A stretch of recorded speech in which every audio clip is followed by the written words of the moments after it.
Understanding vector algebra. So we are starting with very basics, point-to-point vectors giving tail and head of the vector, and then trying to figure out if we can draw other vectors equivalent to the given vector. So that is the exercise, and it is based on the video which we just did, right? So I'd like you to do this question as a practice problem. Try to answer it yourself. Take it as a practice test question, right? The question before us is AB is a vector whose tail is at -2, -4 and whose head is at 1, 2. Determine the coordinates of point D on the vector CD if C is -6, 1 and CD equals to AB. So I like you to do this question first algebraically, right? And then plot your points and check your answer graphically. That ways you can check your answer also, and if there is a mistake, you can come back and correct it, right?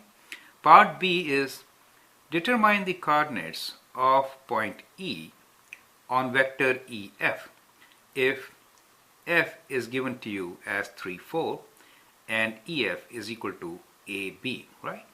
So it's very similar to part A.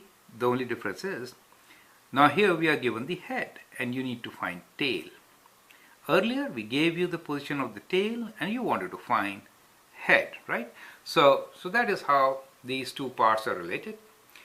I'll appreciate do them algebraically first and then check your answer graphically. That should be good, right?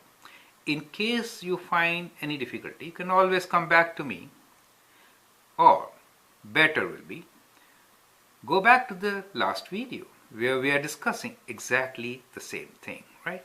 Try to understand and then get on with these questions. And then there's a follow-up question again, right? Then you should not have any difficulty with the next problem. And then move on, right, to new concepts. Hope you're enjoying the learning with me and this process of understanding and practicing questions. Let me have your feedback. Thanks and all the best.